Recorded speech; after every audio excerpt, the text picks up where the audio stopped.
सब बातों को जानने समझने के लिए बहुत ही जाने माने सुप्रसिद्ध होम्योपैथिक डॉक्टर श्री संजय चतुर्वेदी को आमंत्रित किया है। डॉक्टर संजय चतुर्वेदी जी, आपका हार्दिक अभिनंदन और स्वागत है। तो आइए, आपका बहुत बहुत स्वागत है। नमस्कार। सर्वप्रथम आप सभी को नमस्कार। नर्मदे हर, जय श्री महाकाल।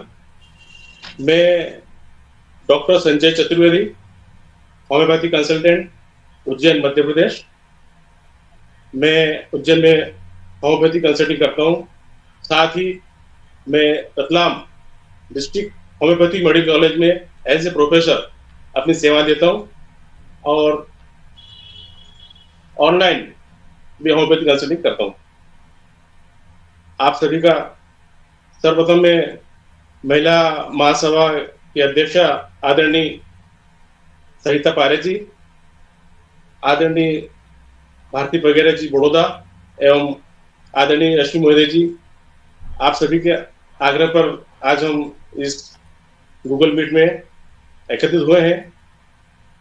तो आज जो अपना विषय है होम्योपैथी के बारे में।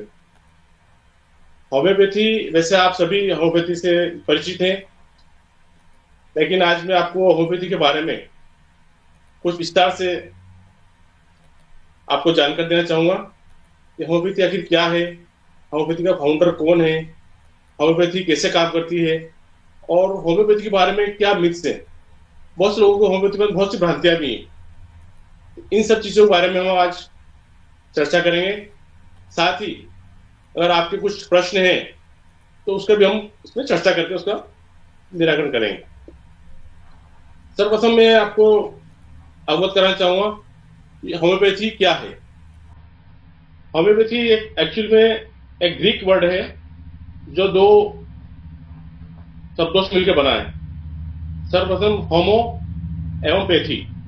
इसमें होमो का अर्थ होता है सिमिलर एवं पैथी मतलब सफरिंग या डिसीज।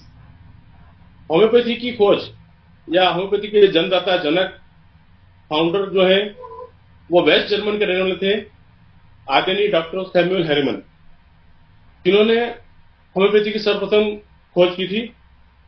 और मैं आपको बताता हूं, doctor Samuel Harriman allopathy doctor थे, एमडी थे, डीएम थे वो, लेकिन एलोपैथी के साइड इफेक्ट्स के कारण वे इतने व्यथित हुए कि उन्होंने एक नई पैथी का निर्माण किया जिसे हम आज होम्योपैथी के नाम से जानते हैं। होम्योपैथी के अपने कुछ फैक्ट प्रिंसिपल्स हैं, कुछ लॉ है, उसके आधार पर होम्योपैथी काम करती है। इसका मेन प्रिंसिपल है सिमिलिया सिमिलिबल्चर, लाइक क्यूर लाइक। मतलब हम इसको सीधे शब्दों में समझ सकते हैं, हमें समान लक्षणों वाली डिसीज पर समान लक्षण के द्वारा हम उसे क्योर करते हैं। क्योर मतलब मैं आपको बताऊं, होम्योपैथी का एक सबसे बड़ी विशेषता है, किसी भी डिसीज को यह परमानेंटली क्योर करती है। यही होम्योपैथी की सबसे बड़ी खासियत है। और इसी कारण आज होम्योपैथी एलोपैथी के बाद सबसे ज्यादा प्रचलित पैथी है। और पिछले कुछ सालों में होम्योपैथी का काफी विस्तार हुआ है। पहले सिर्फ बड़ी शहरों में होम्योपैथी के बारे में लोग जानते थे, लेकिन आज छोटे कस्बों में आप देखें, छोटे गांवों में भी होम्योपैथी के बारे में लोग और होम्योपैथी की तरफ अग्रसर हुए। सबसे बड़ी बात आती है, होम्योपैथिक में बहुत से मिथ्स हैं या बहुत सी भ्रांतियां हैं जो होम्योपैथी से कंफ्यूजन पैदा करती है बहुत से लोगों को कि होम्योपैथी हम लेंगे तो ये ऐसा, इसकी भ्रांतियां है, हम ठीक होंगे या नहीं होंगे। इसमें सबसे बड़ी भ्रांति है कि होम्योपैथी बहुत स्लो काम करती है। बहुत से लोगों के मन में विचार आता है कि होम्योपैथी मेडिसिन लेंगे, पता नहीं कितने समय तक हमको दवा लेना पड़ेगी, कब ठीक होंगे। लेकिन ये एक सबसे बड़ी भ्रांति है। एक्चुअली होता क्या है, जब कोई व्यक्ति किसी बीमारी से सफर करता है वो सबसे पहले वो एलोपैथ डॉक्टर के पास जाता है और काफी समय तक, लंबे समय तक मेडिसिन लेने के बाद अगर वो प्रॉपर या पूरी तरह से ठीक नहीं होता है तो फिर किसी अदर डिसीज की तरफ अग्रसित होता है। तब तक उसकी बॉडी में इन्फेक्शन काफी फैल चुका होता है, डिसीज जो है वो क्रॉनिक हो जाती है। अगर इस कंडीशन में अगर वो होम्योपैथी डॉक्टर के पास आता है तो उसको क्योर करने के लिए, सप्रेसिंग तो ऑलरेडी उसकी डिसीज सप्रेस हो चुकी है एलोपैथी कारण, उसकी बीमारी है उसकी बॉडी में वो सप्रेस हो चुकी है एलोपैथी से, उनको परमानेंटली क्योर करने के लिए कुछ लंबे समय तक दवाएं दी जाती है जिससे कि वो पूरी तरह से लॉन्ग लाइफ फिर से वो उससे इन्फेक्टेड न हो और पूरी तरह से स्वस्थ हो जाए। तो कुछ समझ में जरूर लगता है, लेकिन ऐसा नहीं है। बहुत सी एक्यूट डिसीज है, अगर आप सिर दर्द से परेशान है, वॉमिटिंग हो रही है, पेट में दर्द है, अस्थमा की प्रॉब्लम है या कुछ ब्लीडिंग हो रही है, इन कंडीशन में आप homeopathy with in a minute बहुत एक्यूट रिजल्ट मिलता है और परमानेंटली वो क्योर हो जाता है। तो यह पहली भ्रांति सबसे बड़ी, इसके बारे में आपको मैं क्लियर कर दूं कि होम्योपैथी डिसीज के पास, क्रॉनिक डिसीज में थोड़ा टाइम लेती है, लेकिन एक्यूट डिसीज में बहुत फास्ट एक्टिंग इसका है और परमानेंटली क्योर, न कि सप्रेस। आप एलोपैथी में जाएंगे, अगर आपको सिर दर्द है तो पेन किलर दे सकते हैं सिर्फ, पेन किलर से आप कम टाइम के लिए वो सप्रेशन हो गया, आपका दर्द बंद हो गया। लेकिन जब मेडिसिन का असर तो खत्म होता है तो फिर से आपको प्रॉब्लम अपेयर हो जाती। लेकिन होम्योपैथी में ऐसा नहीं है, उसका सिम्टम्स के आधार पर, लक्षणों के आधार पर उसको हम सिलेक्टेड डोज देते हैं तो डिसीज से वो परमानेंटली क्योर हो जाता है। दूसरा मिथ होम्योपैथी में सबसे ज्यादा है, होम्योपैथी मेडिसिन डायबिटिक पेशेंट नहीं ले सकता है क्योंकि इसकी गोलियां मीठी होती। इसके बारे में मैं आपको बता दूं, होम्योपैथी में जो ग्लोब्यूल्स मीठी गोलियां जो यूज की जाती है उसमें शुगर नहीं होती, उसमें लैक्टोज का यूज किया जाता है, एक कंपाउंड शुगर होता है जो कि डायबिटीज मरीज के लिए नुकसानदायक नहीं होती। अगर कोई डायबिटिक पेशेंट चाहता है कि मुझे ये लेना है तो डाइल्यूशन फॉर्म में होम्योपैथी मेडिसिन ले सकता है, पानी में डाल के डाइल्यूशन फॉर्म मेडिसिन आती है वो उसे ले सकता है। तीसरी चीज आती है कि होम्योपैथी में स्टेरॉइड दिया जाता है। इस बारे में आपको मैं क्लियर करता हूं, होम्योपैथी में किसी प्रकार का स्टेरॉइड नहीं दिया जाता क्योंकि होम्योपैथी मेडिसिन को नेचुरल फॉर्म में बनाया जाता है। Natural plants, vegetables, minerals, chemicals द्वारा पोटेंटाइज करके बनाया जाता है, टाइट्रेशन द्वारा उसे बनाया जाता है। और होम्योपैथी इसी कारण पूरी तरह से सुरक्षित, सेफ है, इसमें ना कोई साइड इफेक्ट है ना कोई कॉन्ट्राइंडिकेशन है, पूरी तरह से सेफ है, इसमें किसी प्रकार स्टेरॉइड का उपयोग नहीं किया जाता है। बहुत सी बार पेशेंट कहते हैं होम्योपैथी हम गूगल सर्च करके मिलता है, लक्षण के आधार पर हम खुद ही उसको ले सकते हैं, उसमें डॉक्टर की कोई जरूरत नहीं। और ऐसा होता भी है, आजकल गूगल पे सभी सर्च करके आपको प्रॉब्लम सर्च करके मेडिसिन कर देते हैं, लेकिन वो एक बहुत गलत चीज है। ठीक है, होम्योपैथी में बहुत इंपॉर्टेंट है। होम्योपैथी सिर्फ लक्षण के आधार पर दी जाती है,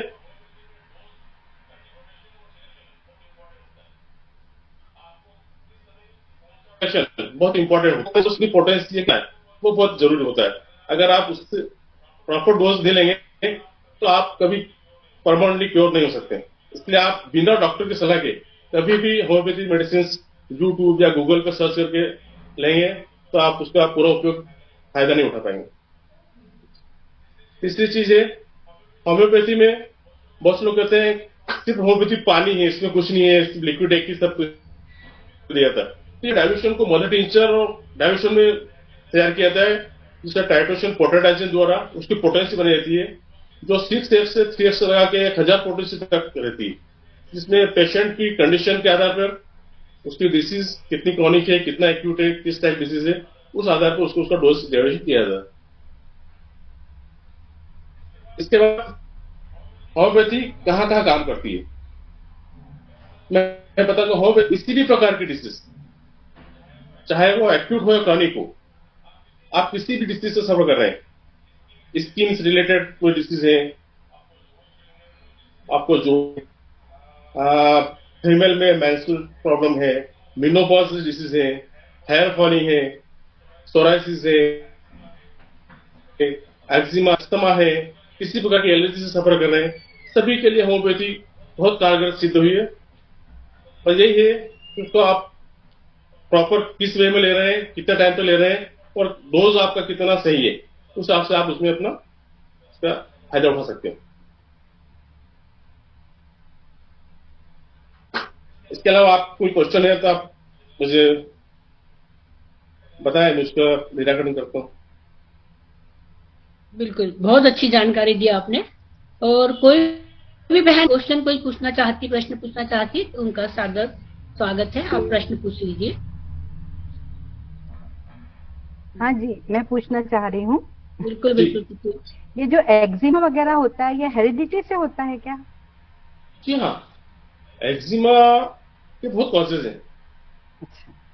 पहली चीज है हेरिडिटी, दूसरी चीज है इन्फेक्शंस, अच्छा। बैक्टीरियल इन्फेक्शंस, या स्किन में कोई क्रॉनिक आपकी कोई इंजुरी है उसके कारण, या किसी मेडिसिन का साइड इफेक्ट, या फिर किसी चीज से रिएक्शन, किसी केमिकल का रिएक्शन, किसी सीजनल रिएक्शन। बहुत से लोगों को जैसे सर्दी में या बारिश के मौसम में एक्जिमा होता है, हाँ। किसी को केमिकल्स, पैंट वगैरह जो रहती है, ऑयल वगैरह जो स्प्रे, इससे भी रैशेस होते हैं बॉडी पे। एक्जिमा के कई क्लासेस रहते हैं, इसलिए इसका ट्रीटमेंट जो है होम्योपैथी में बहुत ही कारगर है। अच्छा। वो डिपेंड करता है आपको किस चीज से हुआ है, किस पार्ट पे हुआ है, और कितने समय से है। आपके फैमिली में अगर हिस्ट्री है तो उस हिसाब से उसका टेस्ट टेकिंग करके उसका निवारण किया जाता है। और अगर आपको किसी कुछ क्रॉनिक पूरा रिएक्शन हुआ कुछ पहले, उसके कारण अगर अपेयर हुआ है, तो उसके कारण आपकी बॉडी किस पार्ट पर है, उसमें इचिंग कितना होता है, आपकी स्किन कितनी उसमें स्केली है, या सॉफ्ट है या हार्ड है, उसमें मतलब उसका अकॉर्डिंग बिल्कुल परमानेंटली क्योर होता है। परमानेंट। एलोपैथी में एक्जिमा को सिर्फ सफेद किया जाता है, लेकिन होम्योपैथी में परमानेंटली अकॉर्डिंग टू सिम्टम, लक्षणों के आधार पर हम उसको पूरी तरह से ठीक कर सकते हैं। Thank you. और मेरी एक फ्रेंड को था एक्चुअली, तो वो क्वेश्चन पूछ रहा था, मैंने कहा मैं पूछ लूंगी। होम्योपैथी में एक्जिमा, सोराइसिस, स्किन एलर्जी किसी प्रकार की है, हाँ जी। परमानेंटली क्योर होती है। डिपेंड करता है टेस्ट टेकिंग कितना पुराना चीज है, अकॉर्डिंग टू सिम्टम अगर हम उसका ट्रीटमेंट लेंगे अच्छे चिकित्सक से, तो पूरी तरह से उसको स्वस्थ हो जाएंगे, शुरू हो जाएंगे। Thank you. और बिल्कुल एक प्रश्न मैं पूछना चाह रही थी। जी। आवाज आ रही है ना बराबर? हाँ जी।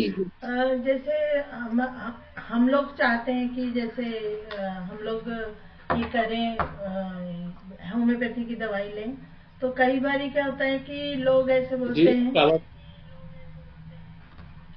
कि दवाई तो ये भी है, साइड इफेक्ट तो इसका भी होगा और एलोपैथी का भी होगा, तो वो मैं जानना जी जी चाहती जी हूँ। जी, मैं आपको क्लियर कर देता हूँ। मैंने बताया आपको, होम्योपैथी मेडिसिन ह्यूमन बीइंग के ऊपर, मनुष्य की बॉडी के ऊपर पूरी तरह से प्रूव करके उसका उपयोग किया जाता है, जो कि पूरी तरह से सेफ, नुकसान रहित है। किसी प्रकार का इसमें ना तो कोई साइड इफेक्ट होता है, न कोई कॉन्ट्राडिक्शन होते हैं, न कोई कॉम्प्लिकेशन होते हैं इसके। क्योंकि होम्योपैथी मेडिसिन नेचुरल फॉर्म में उपयोग किया जाता है, जो कि उसको हम ट्राइट्रोएशन एक पद्धति होती है जिसके द्वारा हम उसे पोटेंशियलाइज किया जाता है, और इसमें हम नेचुरल प्लांट्स, मिनरल्स, केमिकल्स के द्वारा तैयार किया जाता है, जो कि बॉडी के इंटरनल टू पेरिफेरल काम करती है, और पूरी तरह से सेफ और सुरक्षित है। ये है कुछ, अगर मैं आपको बता दूं, क्लियर कर दूं, कि अगर किसी को स्किन प्रॉब्लम है, उसमें अगर काफी टाइम से अगर वो एलोपैथी ट्रीटमेंट ले रहा है, तो ऑइंटमेंट वगैरह यूज करते हैं या स्टेरॉइड लेते हैं, तो एक्जिमा या सोरासिस जो है वो दब जाता है, ब्लड के अंदर चले जाता है, स्किन अंदर चला जाता है। उसको अगर हम होम्योपैथिक ट्रीटमेंट देते हैं, तो सम टाइप का एग्रावेशन होता है कुछ समय के लिए, लेकिन वो भी फिर अपने आप क्योर हो जाता है। क्योंकि होम्योपैथी का जो एक्ट है इंटरनल टू पेरिफेरल होता है, वो बीमारी को अंदर से बाहर की तरफ आती है। तो जब तक हम अंदर की बीमारी को दबी हुई बाहर नहीं लाएंगे, पूरी तरह से उसको ठीक नहीं कर पाएंगे। तो स्किन डिसीज में कभी कभी किसी को सम टाइम एग्रावेशन हो सकता है, लेकिन हम उससे रिएक्शन या साइड इफेक्ट नहीं कर सकते, वो अपने आप क्योर हो जाता है, सबसेट हो जाता है। ठीक। थैंक कुछ कॉमन मेडिसिन होती है क्या, जो नॉर्मली जैसे सर्दी है या नॉर्मल ऐसा ले बिल्कुल सकते हैं क्या? बिल्कुल बिल्कुल, सर्दी के साथ सीजनल है, जैसे अभी इस मौसम की बात करें हम, अभी से कफ कोल्ड हाँ वगैरह, जी। इसके लिए मैं आपको मेडिसिन के नाम बताऊं, जैसे एकोनाइट 30 पोटेंशियन अगर हम दिन में 3 बार, या अगर ड्रॉप्स लेना चाहें डायबिटीज में तो 3 ड्रॉप में 3 बार, या ग्लोबुल्स में लेना चाहें तो 5 ग्लोबुल्स दिन में 3 बार, या अगर आपको सर्दी जुकाम के साथ छींकें आ रही है बॉडी में पेन है, सिर दर्द है, उसके लिए आर्सेनिक एल 30, या फिर अगर आपको बहुत ज्यादा कफ है, ड्राई कफ है, और गला में खराश भी है, आवाज भी बैठ रही है, तो इसके लिए भी हम हिपरसल्फ 30, अगर कफ कोल्ड के साथ में अगर बॉडी में पेन है तो रस्टॉक्स 30, इस प्रकार की मेडिसिन है कॉमन सर्दी जुकाम बुखार खांसी कफ कोल्ड में काफी अच्छा काम करती है। लेकिन अगर ज्यादा क्रॉनिक है इसलिए तो अकॉर्डिंग टू डॉक्टर सिम्टम कर सके के अलावा तो नहीं। बाकी जनरली कॉमन कोल्ड वगैरह जैसे खूब ज्यादा छींकें आ रही है अगर, तो इसमें एलियम सीपा 30 तो अच्छा काम करती है, उसे भी हम दिन में 3 बार ले सकते हैं। पहले हम लोग कुछ नाम सुनते थे, वो फेरम फास, काली म्योर, ये सब जी जी, होम्योपैथी हाँ के ही नाम है ना?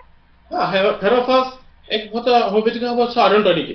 फिर एनीमिया केसेस में, वीकनेस, जनरल वीकनेस, डिबिलिटी में फेरोफास बहुत अच्छा बायोकेमिक मेडिसिन है और बहुत अच्छा काम करती है। नेट्राम्यूर भी एक काफी अच्छी हम मेडिसिन लोग है। बचपन में ये लेते थे एक्चुअली, नेट्राम्योर। सर्दी जुकाम छींके के लिए नजला वो डिपेंड करता है। नेट्राम्यूर का थोड़ा सा सिम्टम अलग है, वो जैसे कि बहुत ज्यादा कोल्ड है, नाक में से काफी पानी आ रहा है, बहुत छींकें आ रही है, साथ में कुछ आपको स्किन रैशेस भी है, या जो समुद्र किनारे सी शोर जो है, जो जैसे मुंबई वगैरह जो रहते हैं सी बीच के आसपास रहते हैं, उन लोगों को नेट्राम्यूर काफी सूट करता है क्योंकि वो सी शोर में बहुत अच्छा काम करती है। और उनको अगर एलर्जी है या स्किन प्रॉब्लम है तो नेट्राम्यूर काफी अच्छा काम करती है। बहुत बढ़िया, बहुत अच्छी जगह। एक्चुअल क्या है, हम भी जब मेरे बच्चे छोटे छोटे थे ना, जब से मैं उन लोग को होम्योपैथिक दवाई देती हूँ, मतलब देते थे। जबकि हमारे पास अब हमारे यहाँ एमपीवी में हम थे, हमारे मेरे विजिटर, तो उनको पूरी फैसिलिटी थी, दवाइयाँ फ्री, हॉस्पिटल फ्री, दवाइयाँ मतलब डॉक्टर की फीस भी लगती थी, लेकिन फिर भी हम होम्योपैथिक को ही ज्यादा मानते थे। और बच्चों में जबरदस्ती होम्योपैथी काफी सेफ है। सबसे बड़ी चीज है बचपन से बच्चों को वही दी मेरे को। बच्चों, छोटे बच्चों को अगर एक दिन इसके लगे, बच्चों को आप किसी भी व्यक्ति को होम्योपैथी देते हैं पूरी तरह से सेफ है। सबसे बड़ी चीज कोई कॉन्ट्राडिक्शन, साइड इफेक्ट नहीं होता है इसका, ना कोई रिएक्शन होता है। सबसे बड़ी चीज ये बिल्कुल। चलिए, और भी कोई बहन को कोई क्वेश्चन पूछना? एक कसराव से स्नेहलता जोशी जी आई है क्या आप? उन्होंने एक क्वेश्चन लिख के दिया था मुझे जी। अगर आई है तो प्लीज आप पूछ लीजिए। है क्या? नहीं दिख रही ना? आप ही पूछ लीजिए। हालांकि मैं उनको, हाँ मैं उनका क्वेश्चन पढ़ लेती, लेकिन वो उनको सुनना भी चाहिए ना। उन्होंने लिखा है कि मेरे बाल बहुत ज्यादा गिर रहे हैं और जी, सर जी। के दोनों साइड में गंजापन आ गया है, हाँ हाँ और इसका कोई होम्योपैथिक इलाज है क्या? और दूसरा उनका क्वेश्चन है कि मुझे सर्वाइकल की समस्या है, सर कंधा बहुत दर्द करता है और जी। चक्कर आते हैं, इसके लिए भी कोई उपाय हो तो बताइए, तो ये हम सब के लिए फायदेमंद होगा। हेयर फॉलिंग तो आज एक कॉमन समस्या है, 90% मेल एंड फीमेल में है हेयर फॉलिंग, या इसे हम एलोपेशिया के नाम जानते हैं, जैसे सिर में गंजापन। ये आज के समय में सबसे कॉमन एक प्रॉब्लम है सभी की। इसके बहुत से रीजन होते हैं। हेयर फॉलिंग के बहुत से कॉजेज हैं, इसको मैं आपको थोड़ा सा बताना चाहूंगा। सबसे पहले इसमें होता है हेरिडिटी, वंशानुगत। सबसे बड़ी चीज है इसमें वंशानुगत। अगर आपको पेरेंट्स ने हेयर फॉलिंग है तो नेचुरल नेक्स्ट पीढ़ी में वो हेरिडिटी होना है। दूसरी चीज होती है इसमें हार्मोनल इम्बेलेंस। हार्मोन्स की इम्बेलेंस के कारण हेयर फॉलिंग बहुत होता है। जैसे मोस्टली फीमेल में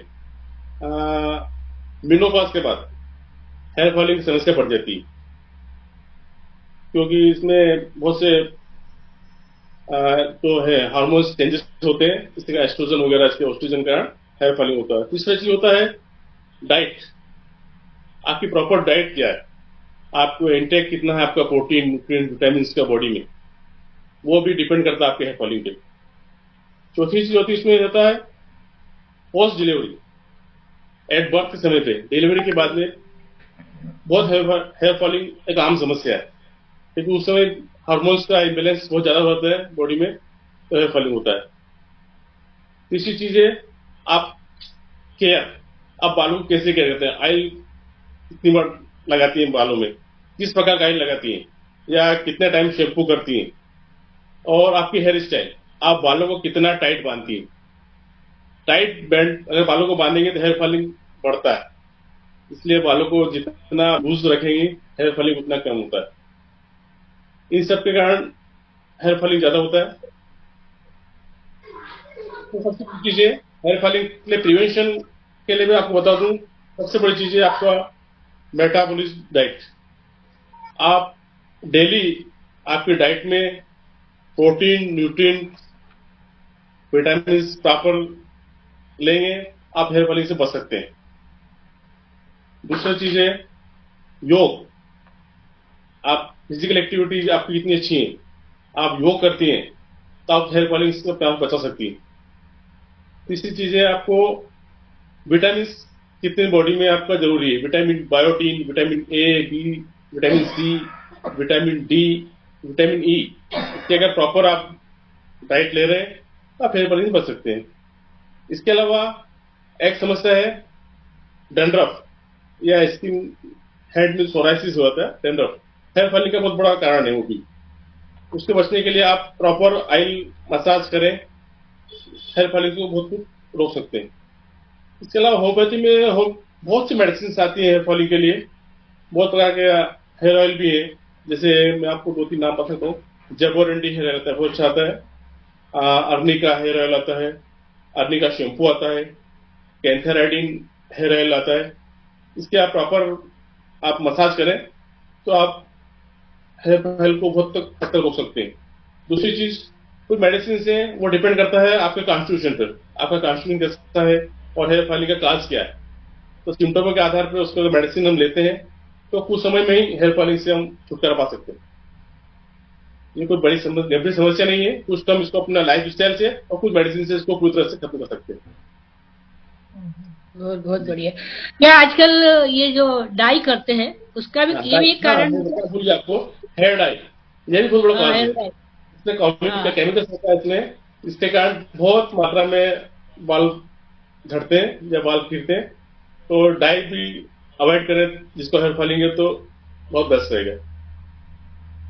तो इसमें कोई होम्योपैथिक में भी इसका कुछ है ट्रीटमेंट क्या, व्हाइट बाल काले करने का? बिल्कुल मैंने बताया ना, होम्योपैथी में परमानेंटली आपका हेयर फॉलिंग खत्म हो जाएगा। डिपेंड करता है आपका केस टेकिंग, आपके हेयर फॉलिंग का काज क्या है, आप हेयर फॉलिंग आपको क्यों हो रहा है। आपकी अगर हेरिडिटी में है या आप प्रॉपर विटामिन की कमी है, उसके लिए आप थोड़ा सा टेस्ट करवाना पड़ेगा आपको, जैसे विटामिन डी, सी का, कैल्शियम आपकी बॉडी में कितना है, आपको एनीमिया है या आपको कोई स्किन में इन्फेक्शन तो नहीं है, सिर में डैंड्रफ तो नहीं है। अगर ये प्रॉब्लम है तो इसको आप थोड़ा विटामिन की मात्रा शरीर में प्रॉपर डाइट में न्यूट्रिशन डाइट लेके उसको आप ठीक कर सकती है। बाकी होम्योपैथी में काफी मेडिसिन है इसके लिए। वो डिपेंड करता है आपके बाल कैसे, हेयर फॉलिंग कैसा हो रहा है, आपको गुच्छे के रूप में होता है, कॉम्बिंग में होता है, या शैम्पू के टाइम होता है, या किसी स्टेज से आपको उसके कारण हेयर फॉलिंग हो रहा है, आपको एनीमिया है, हेयर फॉलिंग हो रहा है, तो आधार पर उस मेडिसिन के द्वारा उसको क्योर किया जाता है और परमानेंटली क्योर हो जाता है। हेयर फॉलिंग रुक भी जाता है, और अगर वो हेयर फॉल हो चुका है वो हेयर फिर से आ भी जाते हैं। होम्योपैथी इतने अच्छे मेडिसिन में अगर आपको गंजापन हो भी गया है तो फिर से बाल आ सकते हैं उस जगह, इसलिए बहुत अच्छी मेडिसिन होती है। अर्निका हेयर ऑयल के लिए बोलते हैं कि इससे बाल काले हो जाते हैं, तो ये क्या है? अर्निका अर्निका, जबोरेंडी, कैंथेरिस, अल्फा अल्फा, इस प्रकार की मेडिसिन रहती हैं। ये बालों को ग्रो भी करती हैं, इसको भी करती हैं, और हेयर ग्रोथ में भी हेल्प करती हैं, और हेयर फॉलिंग को भी बहुत हद तक रोकती है। इसलिए अर्निका शैम्पू भी आता है। तो आजकल बहुत तरह अर्निका में भी कंडीशनर के साथ शैम्पू लग गया है। कैंथेराइडिन हेयर ऑयल आता है, कैंथेराइडिन शैम्पू आता है, फिर जबोरेंडी हेयर ऑयल आता है। इसको आप मेडिसिन फॉर्म में भी आती है, जैसे अर्निका अगर आप ले जबोर 200 में, या जबोरेंडी मदर टीचर आप यूज करें थोड़ा समय तक, तो हेयर फॉलिंग रोका सकता है।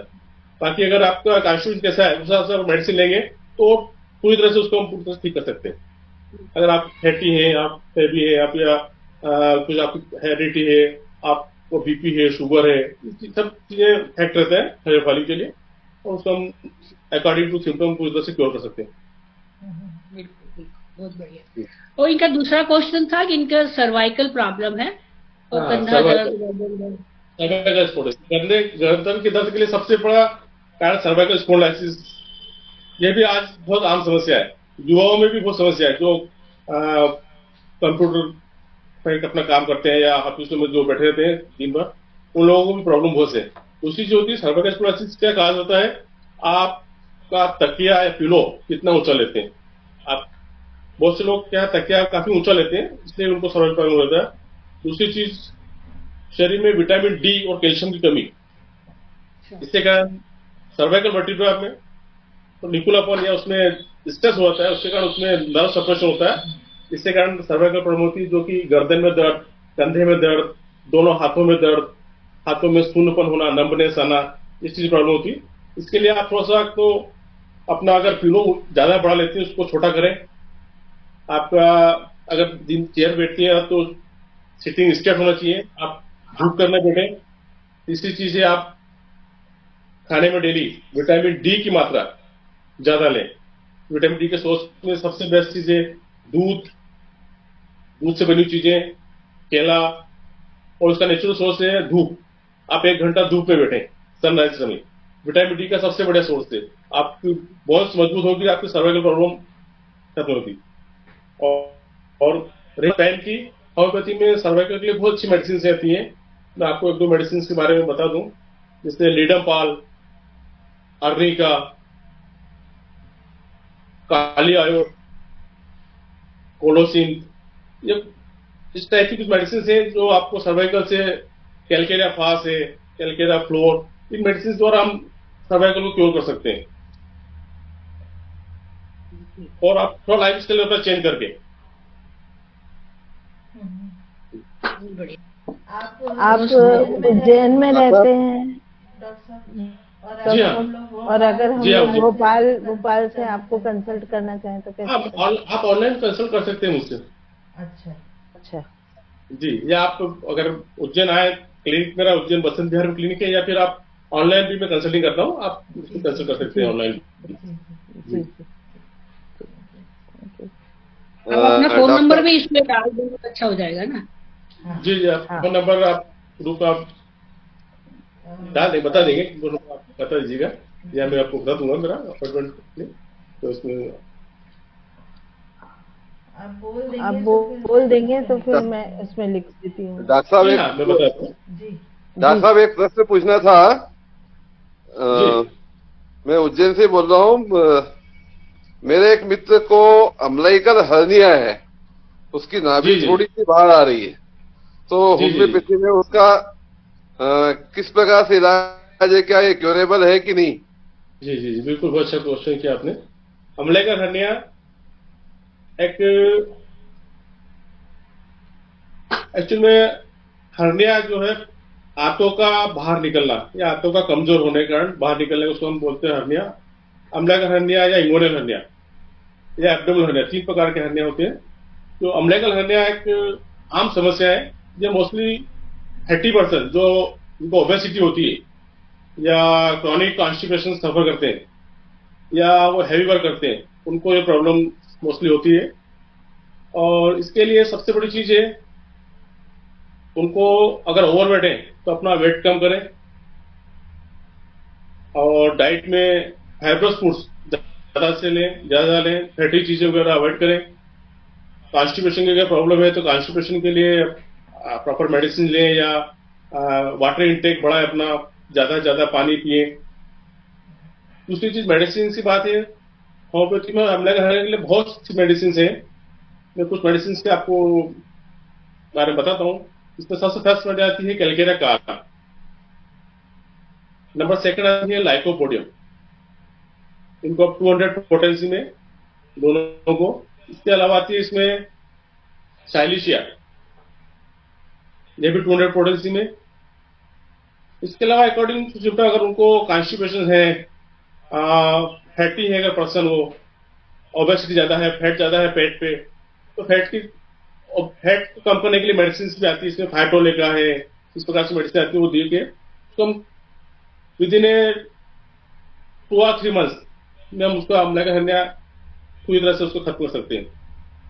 इसके लिए उसको अपना थोड़ा लाइफ स्टाइल में भी चेंज करना पड़ेगा। मॉर्निंग वॉक, इवनिंग वॉक, थोड़ा सा हल्का सा योग प्राणायाम करें, सूर्य नमस्कार करें, सलाद या दही छाछ वगैरह ज्यादा लें खाने में, फाइबर्स फूड ज्यादा लें, फैटी चीज कम, फास्ट फूड बिल्कुल अवॉइड करें, तो पूरी तरह से हर्निया अंदर बैठ सकता है।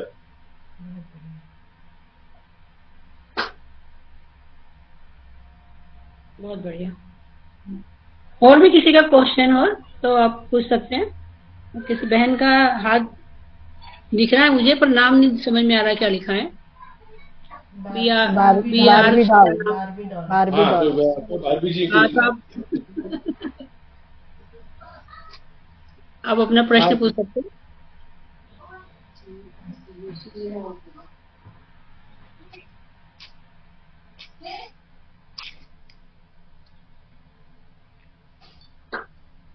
शायद उन तक आवाज नहीं जा रही।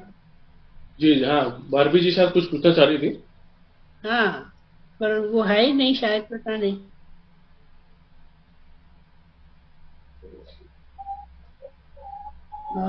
आजकल एक आम समस्या हमारी बहनों को है, मोनोपॉज की। तो उसको, हाँ, तो वो उसके लिए भी एलोपैथिक डॉक्टर तो सीधे बोल देते हैं कि ऑपरेशन करवा लो, यूट्रस को निकाल दो, है ना। लेकिन इसके लिए आप थोड़ा प्रकाश डालिए। हाँ हाँ, आजकल सबसे पहले बता दूं आपको मैं, इस समस्या का मेन कारण है सेडेंटरी लाइफ। फिजिकल एक्टिविटी बहुत कम हो गई। अधिकतर महिलाओं की फिजिकल एक्टिविटी पहले के मुकाबले काफी जीरो है, इसलिए ये सब प्रॉब्लम्स अपेयर होती है। दूसरी चीज है मेंसेस प्रॉब्लम, मेंसेस का इरेगुलर होना, ल्यूकोरिया की प्रॉब्लम या पीसीओडी। ये 3 प्रॉब्लम मेन होती है, आजकल बहुत अधिकतर महिलाओं में देखा गया है। इसके लिए सबसे पहली चीज है, आप अपना लाइफ स्टाइल में थोड़ा सा चेंज करें। फिजिकल एक्टिविटी को जितना ज्यादा है उतना बढ़ाएं। Morning walk, evening walk, proper protein, nutrient, vitamin intake daily, दूध, हरी सब्जी, सलाद वगैरह, आयरन की चीजें जरूर से ज्यादा लें। और जितना हो सके आप योग करें। दूसरी चीज है, मेंसेस अगर इरेगुलर है तो उसके लिए बहुत से काजेज हैं। सबसे बड़ी चीज है ल्यूकोरिया या वाइट डिस्चार्ज, जो है आजकल आम समस्या है महिलाओं में, जो बहुत सी बार इग्नोर कर देती हैं चीजों को, लेकिन आगे जाके ये फिर यूटीआई में इन्फेक्शन, यूरिन ट्रैक्ट में इन्फेक्शन इससे होता है। इसके कारण मेंसेस इरेगुलर होने के बाद कभी कभी किसी को मेट्रोरेजिया या तो डिस्मेनोरिया, बहुत ज्यादा मात्रा में मेंसेस होना, ब्लीडिंग के समय बहुत पेन होना, ब्लीडिंग बहुत हेवी होना, लंबे समय तक होना, इस प्रकार की प्रॉब्लम्स आती है। साथ में कमर में दर्द, हाथ पैरों में दर्द, बहुत सी बार तो इतनी ज्यादा हेवी ब्लीडिंग होता है कि बेहोश हो जाती है। बहुत सी महिलाएं, इतना हेवी ब्लीडिंग होता है कि उनको तत्काल आयरन सप्लीमेंट दिया जाता है या इंजेक्टेबल दिया जाता है। इसके लिए होम्योपैथी में बहुत सी अच्छी मेडिसिन है। सबसे बड़ी चीज है आपका, पहले तो आयरन का लेवल मेंटेन रखने के लिए मेडिसिन लें। आपका हीमोग्लोबिन डाउन नहीं होना चाहिए। इसके लिए होम्योपैथी में कुछ बहुत अच्छी मेडिसिन है, जैसे अभी आपने बताया था ferrum fast. Ferrum fast biochemic 6X में, इसमें कॉम्बिनेशन बताऊं मैं, एनीमिया करके एक नंबर कॉम्बिनेशन, बायोकेमिक में एक नंबर का कॉम्बिनेशन आता है, उसको बोलते हैं एनीमिया। वो सभी महिलाएं ले सकती है लंबे समय तक। वो आपको मेंसेस की रेगुलर में भी काम करेगी, ल्यूकोरिया की प्रॉब्लम भी काम करेगी, और आपकी आयरन डिफिशियंसी को भी रोकेगी। इसके अलावा अगर ज्यादा थकान या कमजोरी महसूस होती है तो उसके लिए चाइना 200, ये बहुत अच्छी मेडिसिन है होम्योपैथी में। एक आयरन टॉनिक जो कह सकते हैं होम्योपैथी के लिए। ये अगर लें तो उनको पीरियड का टाइम में, अगर ब्लीडिंग के बाद जो थकान होती है या जो कमजोरी आती है मेंसेस के बाद में, वो बिल्कुल खत्म हो जाएगी। अगर बहुत हैवी ब्लीडिंग होता है तो उसके लिए हेमामालिस मदर नेचर, हेमामालिस क्यू, जब पीरियड के टाइम पे उसे 20 बूंद दवा दिन में 3 या 4 बार अगर लेंगे तो उनका पीरियड नॉर्मल होगा और पेनलेस होगा, उससे बच सकती है। और अगर ज्यादा ही अगर उनको यूट्रस में फाइब्राइड है या पीसीओडी प्रॉब्लम है, उसके लिए कैस्टेकिंग के बाद मेडिसिन दी जाती है। जैसे अगर फाइब्राइड है यूट्रस में तो वो भी अपने आप सबसाइड हो जाएगा और आपको हिस्टेक्टोमी की नौबत नहीं आएगी, या आपका मेंसेस की जो प्रॉब्लम है वो क्योर हो जाएगी, नॉर्मल हो जाएगी। पीसीओडी भी आज तक बहुत सी यंग लड़कियों में भी आप देखें पीसीओडी प्रॉब्लम के कारण उनको बहुत समस्या आ गई। इसके कारण उनको चिड़चिड़ापन, पेट में दर्द होना, थकान होना, काम में मन नहीं लगना, इसकी बहुत सी प्रॉब्लम है। मेंसेस इरेगुलर होना, मेंसेस नहीं आती है। इसलिए फिजिकल एक्टिविटी कराएंगे, पीसीओडी खत्म करेंगे तो इस प्रॉब्लम से निजात पा सकते हैं। रही बात आजकल सबसे बड़ी समस्या है हार्मोन डिस्टर्बेंस में थायराइड की। अधिकतर मेनोपॉज एज में देखा है थायराइड हार्मोन्स इम्बैलेंस के कारण, हाइपोथायराइडिज्म या हाइपर थायराइडिज्म के कारण बहुत सी महिलाओं में समस्या आम हो गई है। इसमें हैवी ब्लीडिंग होना या ब्लीडिंग बिल्कुल ना होना, मोटापा बढ़ना, हेयर फॉलिंग होना, हाथ पैर सुन्न पड़ना, हाथ पैरों में चेहरों पर सूजन आना, चिड़चिड़ापन होना, ये सब चीजें थायराइड के कारण। तो अपना रेगुलर चेकअप हर 6 महीने में कराएं, हार्मोन्स का, कैल्शियम, विटामिन D3, थायराइड की जांच करवाएं, और अगर इस प्रकार की समस्या है तो उसका प्रॉपर ट्रीटमेंट लेके आप इस समस्या बच सकती है।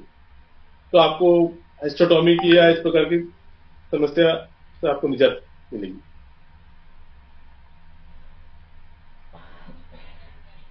बहुत बढ़िया जानकारी।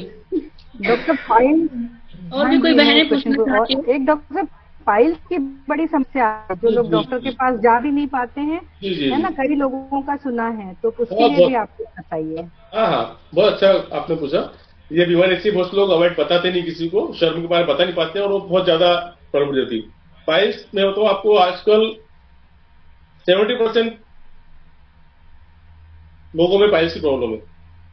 उसका मेन कारण है लाइफ स्टाइल। एक तो प्रॉपर टाइम पे न तो वो खाना खाता है, और खाने का जो उसका प्रोसेस है, फास्ट फूड या स्पाइसी खाना, या रात को लेट नाइट तक जगना, सुबह लेट तक उठना, इसके कारण कॉन्स्टिपेशन, पाइल्स से मेन रीजन है कॉन्स्टिपेशन। और कॉन्स्टिपेशन होता है इंडाइजेशन से। इंडाइजेशन है आपका क्या खाना है इसके ऊपर डिपेंड करता है, आपका डाइजेशन डिपेंड करता है। आजकल लोगों के डाइट जो खाने का है, फास्ट फूड काफी खाते हैं। सुबह का खाना लंच 1 बजे तक ले रहे हैं, रात का डिनर जो है रात को 11 बजे खा के सो गए। प्रॉपर पानी की मात्रा कम लेना, वाटर इंटेक, उसके कारण कॉन्स्टिपेशन होता है। और कॉन्स्टिपेशन के कारण क्या होता है, लंबे समय का कॉन्स्टिपेशन है अगर आपको, तो आप स्टूल के लिए प्रेशर करेंगे, और प्रेशर करने से क्या होता है, रेक्टस मसल्स जो बाहर रहती है पाइल्स से। पाइल्स को डिसीज नहीं है, रेक्टस मसल्स खुल जाती है, उसके कारण उसमें स्टूल की जो रगड़ लगती है बार बार, उसके कारण ब्लीडिंग होना, छिल जाना, उसके कारण पाइल्स है, फिस्टुला है, जो घाव रहता है बहुत सी बार अगर ज्यादा लंबे समय तक पाइल्स तो फिस्टुला में कन्वर्ट हो जाता है। तो फिर कॉन्स्टेंट से ब्लीडिंग होना या उजिंग पानी उसमें निकल जाता है, या फिर अगर क्रॉनिक कॉन्स्टिपेशन है तो फिशर भी हो सकता है। इसके लिए होम्योपैथी में बहुत अच्छी मेडिसिन है और परमानेंट मेरे पास, मैंने अभी तक प्रैक्टिस से मैंने कई सौ लोगों को मैं ठीक कर चुका हूँ पाइल्स, फिशर और फिस्टुला से परमानेंटली क्योर। ऐसे पेशेंट ठीक कर चुका हूं मैं जो ऑपरेट की नौबत थी, वो बिल्कुल बेड से उठ नहीं पाते थे, चल नहीं पाते थे, आज वो पूरी तरह स्वस्थ है, सब कुछ खा पी रहे। लेकिन मेन चीज है इसमें आपको डाइट कंट्रोल बहुत जरूरी है, आपका खान पान नियमित हो, और स्पाइसी चीजें, फैटी चीजें, फास्ट फूड से बचें। उसके लिए आपको अगर पाइल्स की प्रॉब्लम है, उसमें जलन है, दर्द है, ब्लीडिंग है, तो उसके आधार पर बहुत सी मेडिसिन आती है। कुछ कॉमन मेडिसिन मैं आपको बता दूं। इसमें सबसे अच्छी मेडिसिन आती है सल्फर। सल्फर जो है इसको 1 पोटेंसी में सप्ताह में एक बार, सिर्फ सप्ताह में एक बार सुबह 6 बजे बिना कुछ खाया इसको ले सकते हैं। दूसरी मेडिसिन इसमें आती है एस्क्यूलस। यह 30 पोटेंसी में दिन में 3 बार।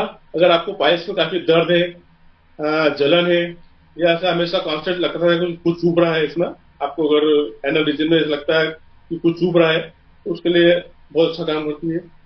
अगली मेडिसिन आती है इसमें एलोस। एलोस भी आप 30 पोटेंसी में दिन में 3 बार ले सकते हैं। और अगर आपको स्टूल के बाद काफी जलन रहती है तो उसके लिए अनकंफर्टेबल लगता है, तो उसके लिए सबसे अच्छी मेडिसिन आती है एसिड नाइट्रिकम। ये भी 30 पोटेंसी में दिन में 3 बार। और अगर बहुत ज्यादा ब्लीडिंग है, बहुत ज्यादा जलन है, बहुत ज्यादा पेन है, तो इसके लिए एक मेडिसिन आती है हेमामेलिस। उसको आप मदर टीचर क्यू फॉर्म में, मदर टीचर आप इसका 20-20 दिन में 4 बार आधा कप गुनगुने पानी में डाल के ले सकते हैं, तो ब्लीडिंग को बिल्कुल ये बंद कर देगा। और इसके अलावा बाकी मेडिसिन वही according to symptom case taking के बाद ही अपन पूरी तरह से उसको क्योर करना है। तो क्यों है आप, फिर इसका भी बहुत रीजन था। क्लाइंस में भी क्या हेरिडिटी भी रहती है, अगर किसी को स्किन प्रॉब्लम है, क्रॉनिक सोरासिस है या एक्जिमा है, दबा दिया तो उसको कॉन्स्टिपेशन होगा। रोमेटिक अर्थराइटिस वालों को पाइल्स होता है। ये बहुत सारा लाइफ स्टाइल पे ऊपर डिपेंड करता है कि आपकी सेडेंट लाइफ स्टाइल में पाइल्स है, खान पान पे डिपेंड करता है। इसलिए इसको बाकी सिम्टम के आधार पर, उसको लक्षण के आधार पर मेडिसिन देकर पूरी तरह परमानेंटली क्योर, यानी सप्रेशन, पूरी तरह से क्योर। आपको लाल लाइफ फिर से पाइल्स नहीं होगा, ना ब्लीडिंग होगा, ना जलन होगा। जी, बहुत बहनों का क्वेश्चन का आंसर मिल गया होगा। जी जी बिल्कुल बिल्कुल, बहुत बढ़िया जानकारी। जी, thank you very much. Okay, thank you. और भी बहनों को जो कुछ पूछना है पूछ लीजिए। एक मेरे पास एक और क्वेश्चन आया था। हमारे समाज के कोई भाई है, वो 68 वर्ष के साल के हैं, वो उनको भी सोराइसिस पे पीड़ित है। वो 35-40 साल से पूरे शरीर में उनको बीमारी। तो वो बोल रहे मैंने होम्योपैथिक तो बहुत इलाज कराया है, लेकिन क्या अब भी कोई होम्योपैथिक कोई चमत्कार है क्या इस बीमारी से छुटकारा पाने के लिए? तो इसके बारे में आप थोड़ा बताइए। बिल्कुल बिल्कुल, उन्होंने ट्रीटमेंट लिया हुआ होम्योपैथी का। हो सकता है उनको उसमें रिजल्ट नहीं मिला हो, लेकिन ऐसा नहीं। सोराइसिस में भी फिर वही बात, स्किन डिसीज में मैं आपको उसमें बता दूं, स्किन डिसीज सोराइसिस का आज तक कॉज अननोन है। सोराइसिस क्यों होता है, इसका कोई कॉज आज तक कोई ढूंढ नहीं पाया। तो इसमें काफी चीजें हैं। सोराइसिस में आपको वही चीज,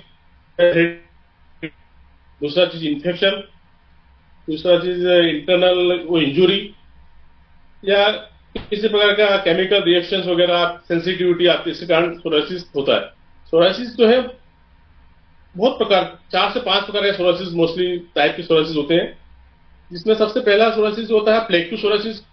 अधिकतर लोगों में जो सोराइसिस पाया था, प्लेक्यून टेटेको या फिर पस्टुलर सोराइसिस, इनवर्ट सोराइसिस, 4-5 तरह के सोराइसिस जो रहते हैं अधिकतर पाया था। लेकिन जो है मोस्टली जो है टिपिकल टाइप जो होता है प्लेक्यू सोराइसिस अधिकतर देखने में आया है।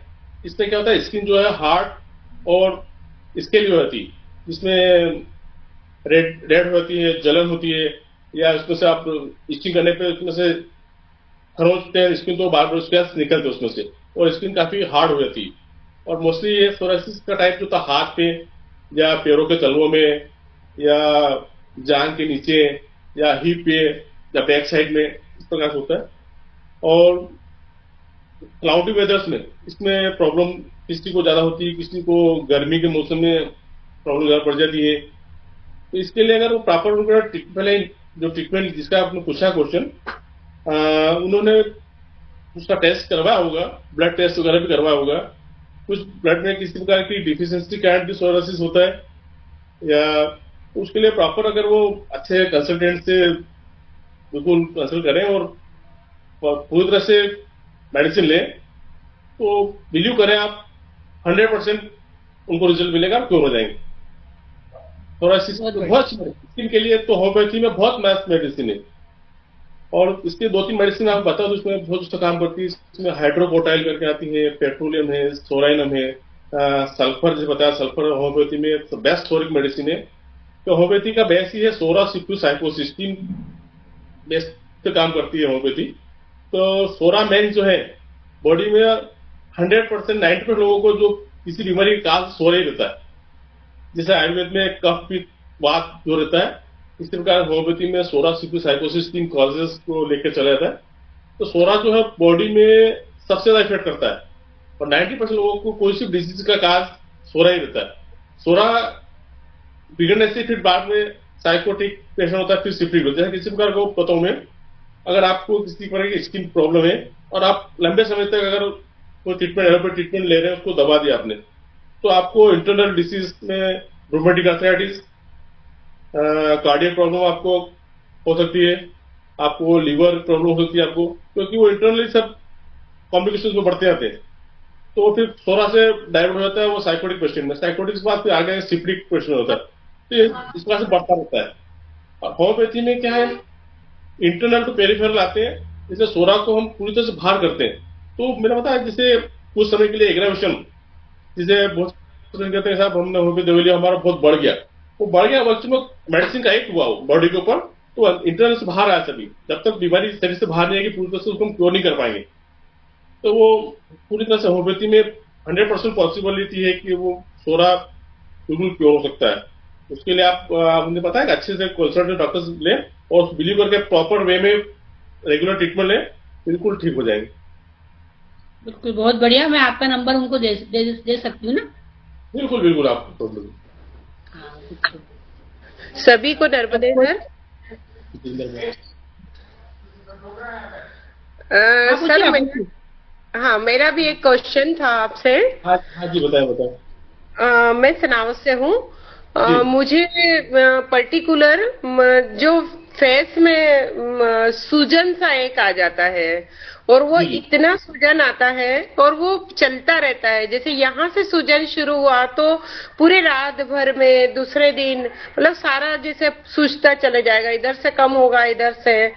तो मैंने काफी इलाज करवाया था, ये 7 साल पहले की बात है।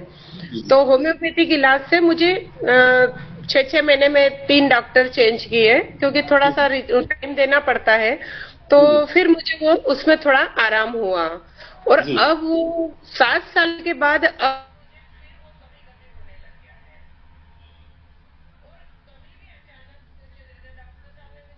क्या ध्यान रखिए, खमीर वाली जो से होता है कि होता है, तो कभी तो कभी नर्मदा नहा के आई तो मुझे हो जाता है। तो ये पता नहीं क्या चीज है, इसके लिए मुझे क्या करना चाहिए? सबसे पहली चीज, आपको स्वेलिंग के साथ में इचिंग भी होती है क्या? हाँ, वो ज्यादा तनाव होता है उस समय मुझे होती है।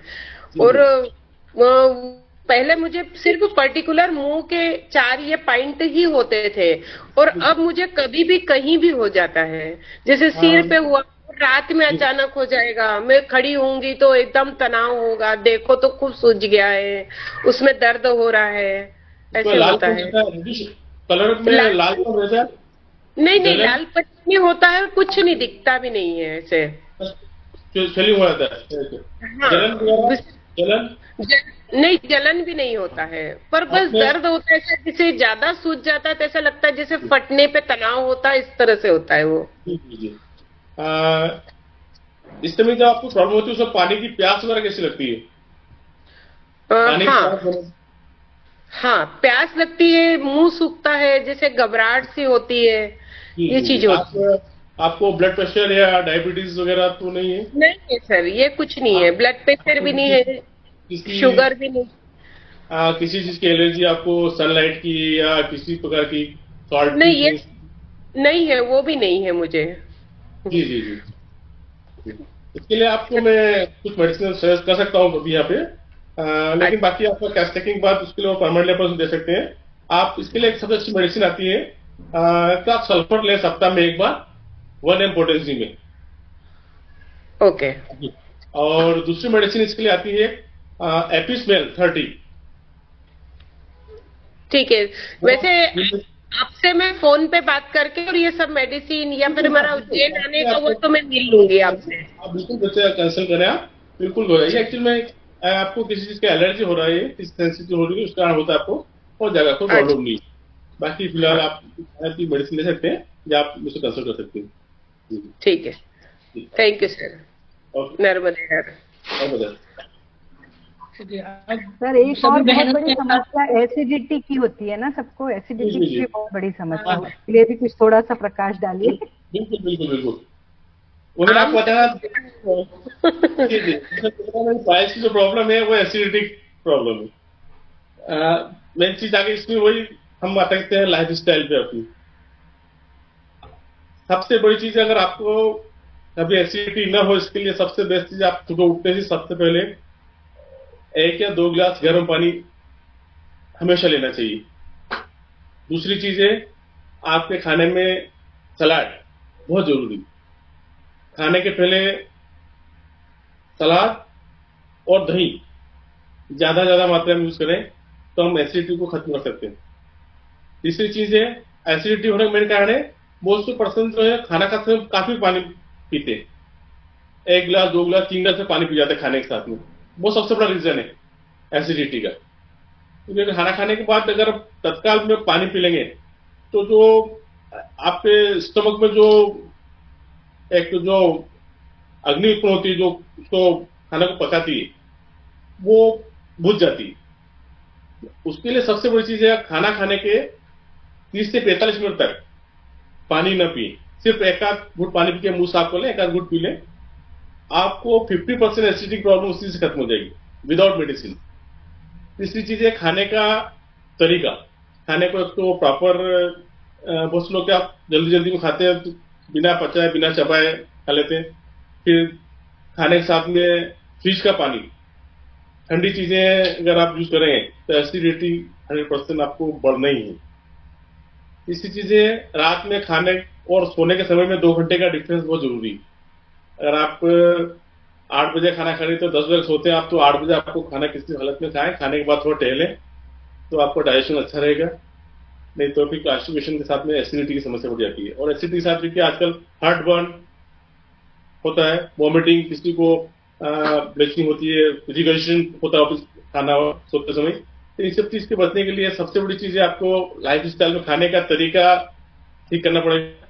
और खाने में स्पाइसी चीजें, फास्ट फूड, तला गुला लिमिटेड मात्रा में, ज्यादा से ज्यादा सलाद या फाइबरस फूड, जूस वगैरह, सुबह शाम 1-1 गिलास दूध ये हम लें। और इसके अलावा मैं आपको कुछ एसिडिटी के लिए कुछ कॉमन जो मेडिसिन है होम्योपैथी में काफी अच्छी, मैं बताता हूँ आपको, ये बहुत हद तक एसिडिटी को तो दूर कर देती है। इसमें सबसे बताता हूँ मैं, कार्बोवेक्स 30, ये एसिडिटी के लिए बहुत अच्छी मेडिसिन है। इसमें आपको पेट में फूलना, भारीपन लगना, जलन होना, मितली होना, इन सब की बहुत अच्छा काम करती है। दूसरी मेडिसिन आती है इसमें लाइकोपोडियम 30। यह भी अगर आपको लोअर एब्डोमेन में एसिडिटी है, पेट फूल रहा है, पेट में दर्द है, घबराहट सी हो रही है, तो उसमें आप इसको भी दिन में 3 बार 5-5 बूंद, या ग्लोब्यूल्स में 5-5 ग्लोब्यूल्स दिन में 3 बार ले सकते हैं। तीसरी मेडिसिन आती है, इसमें एक आती है एसोफेटिडा। यह भी 30 पोटेंशियम में आप दिन में 3 बार यूज कर सकते हैं। इससे आपको एसिडिटी पूरी तरह से खत्म हो जाएगी और हार्ट बर्न वगैरह भी ठीक हो जाएगा। तो एसिडिटी सभी डिसीज का काज है। एसिडिटी का क्रॉनिक एसिडिटी प्रॉब्लम है तो आपको फ्यूचर में जाके कोलेस्ट्रॉल, बीपी, डायबिटिक 100% होना है। और पाइल्स, ये सब चीजें एसिडिटी, और इसका मेन रीजन है इंडाइजेशन। और डाइजेशन ठीक करने के लिए आपको आपका खाने पीने का तरीका थोड़ा चेंज करके उसको अपना प्रॉपर वे करेंगे तो इस चीज से बच सकते हैं। मेडिसिन की जरूरत नहीं पड़ेगी, प्रिवेंशन उससे हो जाएगा। आज सब बहनों के क्वेश्चन मैंने ही कर लिए हैं। तो बहनों ने सुन लिए होंगे। हाँ, इसीलिए कि तो कॉमन क्वेश्चंस है ना, सबको जानना है। आर्थराइटिस, आपको जोड़ों में दर्द, acidity, constipation, piles, hair falling आजकल बहुत कॉमन डिसीज है और मोस्टली 90% लोगों को है।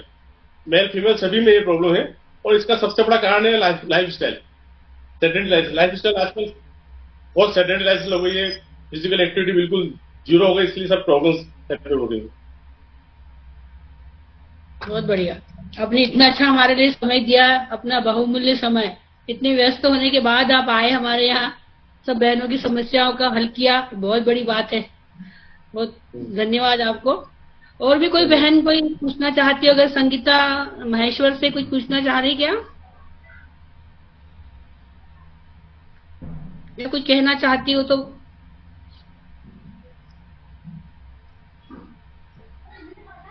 हेलो हेलो, हाँ नर्मदेंद्र, मैं अजय जोशी, संगीता का हस्बैंड बोल रहा हूँ। सभी को नर्मदे। मैं एक चीज बताना चाहता था। संगीता पिछले 10-12 साल से माइग्रेन से पीड़ित थी और लगभग 12 साल पहले हमने डॉक्टर संजय को हमारी समस्या बताई और लगभग काफी समय तक, लंबे समय तक दवाइयां लेना पड़ी और आज ये पूरी तरह से उस बीमारी से मुक्त हो गई है।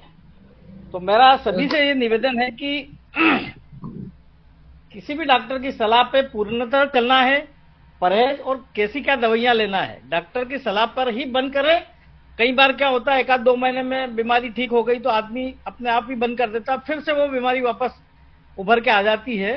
तो मैं निश्चित ही सभी के लिए ये एडवाइस दूंगा कि आप डॉक्टर की सलाह पर ही सारे काम करें और इसमें जो परहेज या और जो भी बताते हैं उसका पालन करें।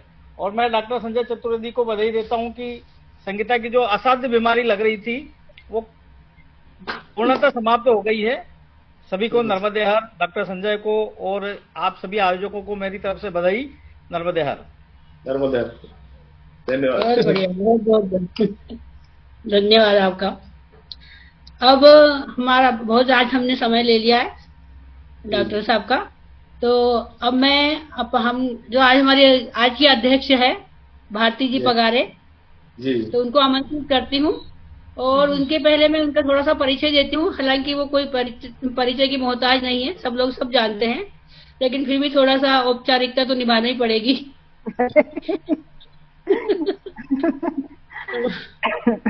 आपका नाम भारती विनय पगारे, आप खंडवा की रहने वाली हैं। आपके श्रीमान जी विनय पगारे, आपकी शिक्षा ग्रेजुएट बीएससी बायोलॉजी और ससुर जी आपके स्वर्गीय श्री महेंद्र पगारे जी हैं।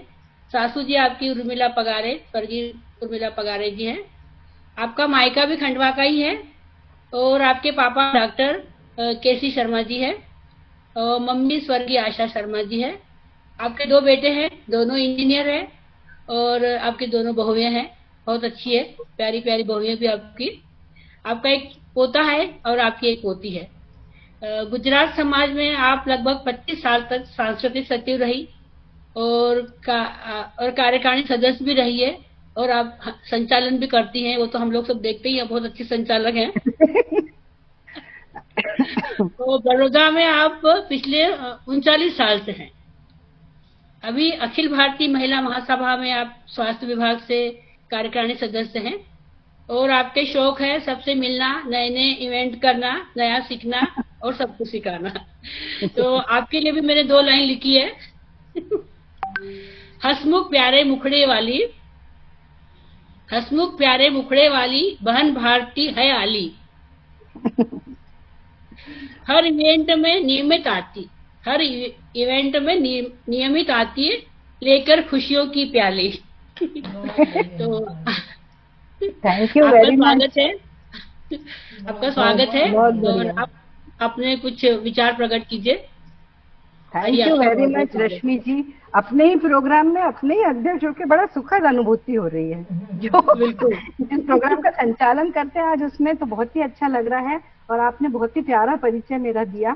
आप खुद ही बहुत प्यारी हैं और बहुत अच्छी संचालक हैं, बहुत अच्छी छंद का वो है। आज जो डॉक्टर साहब ने हम लोगों को बताया बहुत अच्छा दिया। हालांकि मैं बायोलॉजी स्टूडेंट हूँ पर मैं भी होम्योपैथी की तरफ इंक्लाइंट हूँ।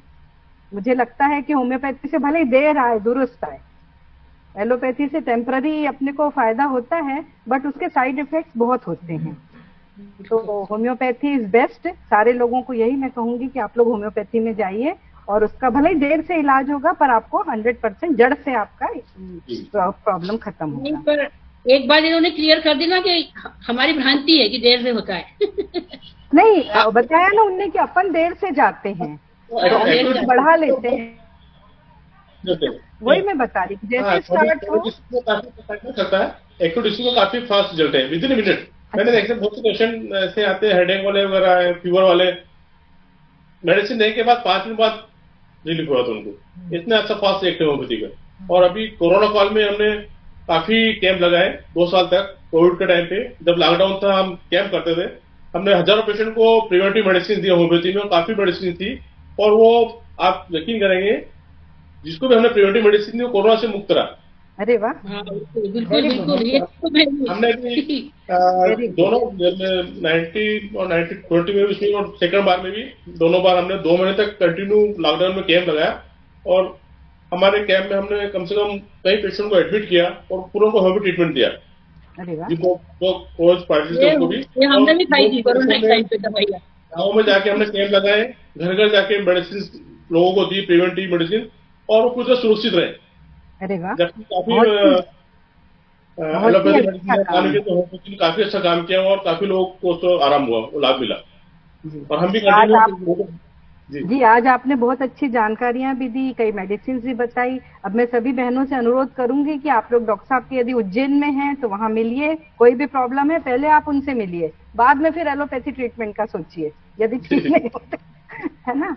और बहुत अच्छा लगा, आपका बहुत बहुत धन्यवाद। रश्मि जी आपका भी बहुत बहुत धन्यवाद, आपने बहुत अच्छा संचालन किया और आप लेके आए डॉक्टर संजय को, ये भी बहुत बड़ी बात है कि हम लोगों को उनसे परिचय करवाया। आज हमको बहुत अच्छी जानकारी मिली और होम्योपैथी के लिए और 10 कदम आगे बढ़े। Thank you very much. बिल्कुल आपने आज का बहुत ही हमारा सुंदर और बहुउपयोगी सराहनीय कार्यक्रम का जितना भी हम आभार व्यक्त करें उतना हमारे लिए तो कमी है। और एक बात कहने पर मैंने एक बार बोला इनको, संजय आपको हमारे इसमें आना इवेंट में, तो बिल्कुल बिल्कुल जी मौसी बिल्कुल आ जाऊंगा, मैं एकदम तैयार हो गए। बहुत अच्छा और बड़े हंसमुख ढंग से, बहुत अच्छे से इजी वे में उन्होंने सब बताया। मिसेस संजय जी, हाँ दीप्ति भेष आए, तो दीप्ति आप भी जरा हमें अपने दर्शन दे दीजिए सबको। Video on. घर की डॉक्टर तो वही होती ना। नर्मदे हर। आपको भी सिर्फ दवाइयों के नाम याद होंगे। जी जी जी।